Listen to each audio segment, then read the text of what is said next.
Bonjour les amis, ici Serge 1965 qui vous invite à une autre capsule aujourd'hui. Mon thème aujourd'hui c'est le repos. Est-ce que vous êtes en train de vous reposer dans le salut de Jésus-Christ? Bien sûr qu'il y a des œuvres à accomplir et c'est je dirais le devoir, l'honneur de servir le Seigneur Jésus-Christ. C'est comme ambassadeur que nous sommes appelés à évoluer maintenant. Il y en a parmi vous qui sont encore au stade de bébé, qui ont besoin de se nourrir. C'est normal, c'est une belle chose. Et je vous encourage à persévérer dans la lecture quotidienne de la bonne parole de Dieu. Et aussi, ce que je souhaite aujourd'hui, c'est que vous retiriez, être libéré d'un certain fardeau concernant le salut et les œuvres. Vous qui êtes appelés de Dieu et qui êtes sanctifiés par Dieu. Nous allons commencer à nous mettre dans le bain de la parole en nous dirigeant en Sophonie, chapitre 3, verset 17, où il est écrit « L'Éternel, ton Dieu, au milieu de toi est puissant, il sauvera, il se réjouira avec joie à ton sujet, il se reposera dans son amour, il s'égaiera en toi avec chant de triomphe. » Le Seigneur nous chante son chant de joie à chaque jour. Est-ce que nous l'entendons? Ça, c'est une autre histoire.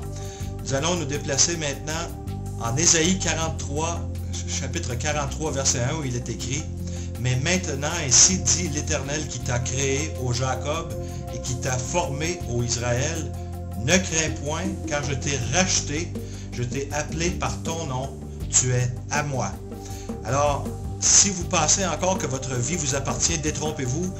Le jour où vous avez donné votre vie à Jésus-Christ, votre vie lui appartient maintenant. Ça veut dire que vous n'avez plus de droit sur votre vie terrestre ou votre destinée. Vous êtes scellé de l'Esprit Saint et votre destinée et votre citoyenneté est au ciel. Vous êtes scellé de l'Esprit et vous lui appartenez en propre. Le Seigneur a déposé en vous l'Esprit Saint de garantie, l'Esprit de la promesse. Maintenant, dirigeons-nous en Ézéchiel chapitre 11, verset 19. Il est écrit « Et je leur donnerai un seul cœur, et je mettrai au-dedans de vous un esprit nouveau, et j'ôterai de leur chair le cœur de pierre, et leur donnerai un cœur de chair. » C'est-à-dire que maintenant, vous êtes libre. Libre d'aimer le Seigneur et de le servir avec joie. Et pour comprendre que votre salut n'est pas conditionnel, mais plutôt provisionnel, eh bien, il y a plein de passages, mais pour vous aider à comprendre cela demande que vous fassiez une étude du plein conseil de toutes les Saintes Écritures au lieu de vous servir de quelques versets ici et là pour essayer de démontrer une doctrine. C'est-à-dire que le salut, pour le comprendre pleinement, il faut étudier tout le conseil des Saintes Écritures au complet et en contexte, pour comprendre le caractère de Dieu et que le titre de sauveur revient à Jésus-Christ et non à vous. Quand bien même vous voudriez travailler bien fort pour maintenir votre salut, vous ne pourriez pas. Vous pourriez plutôt être victime de tomber dans les prochaines 24 heures. Alors, que ce soit le salut, l'élection, la sanctification, tout cela appartient à Dieu. Vous êtes une nouvelle créature ayant reçu un nouveau cœur, un cœur de chair, un cœur ayant le désir ferme de servir le Seigneur Jésus. On se dirige dans un autre verset, en Ésaïe 42, 16, où il est écrit « Et je ferai marcher les aveugles par un chemin qu'ils n'ont pas connu, par des sentiers qu'ils n'ont pas connus, et je les conduirai. Je changerai les ténèbres en lumière devant eux, et les chemins tortueux en ce qui est droit. Je leur ferai ces choses et je ne les abandonnerai pas. » Seigneur est bon et c'est lui qui garde ce qu'il nous a donné.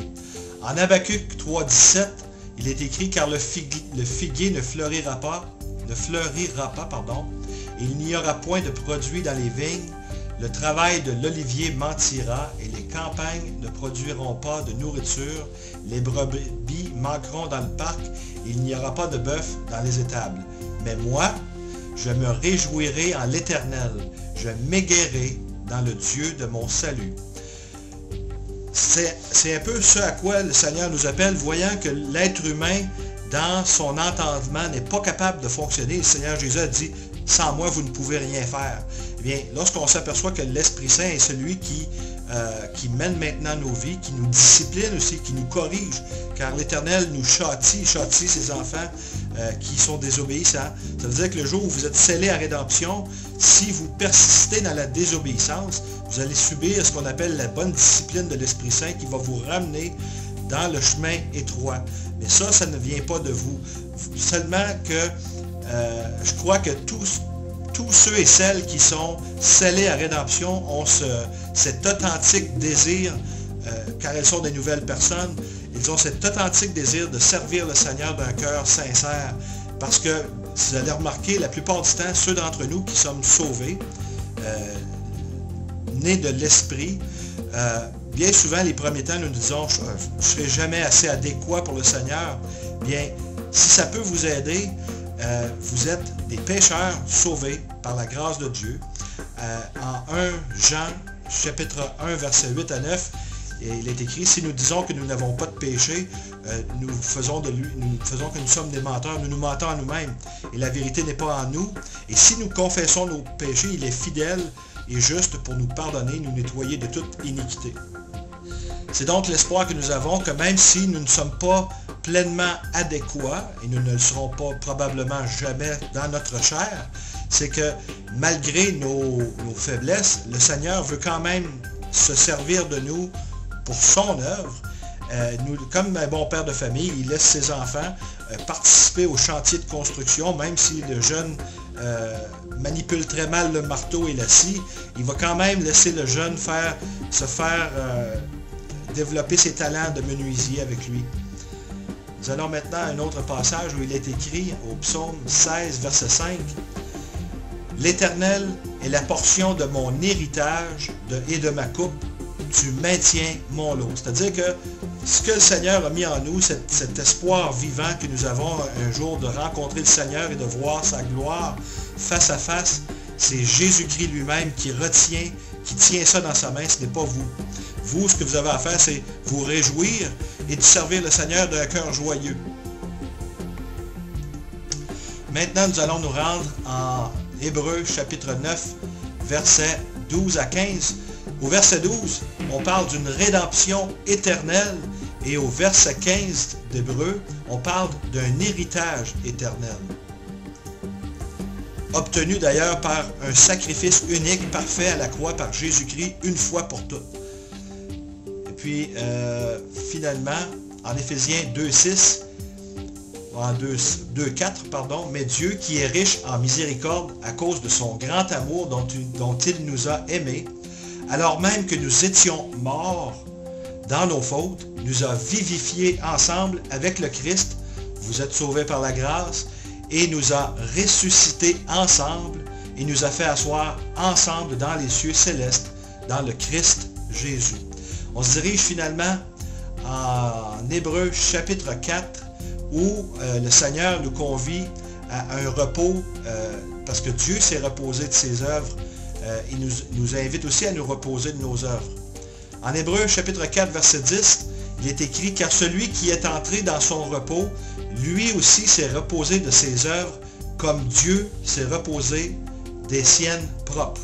Appliquons-nous donc à entrer dans ce repos-là, afin que personne ne tombe en imitant une semblable désobéissance. » Ici, il faut comprendre que dès l'Église du départ, l'apôtre Paul a eu affaire à la secte de la synagogue des Juifs qui cherchait à ramener la circoncision parmi les nouveaux chrétiens des autres nations.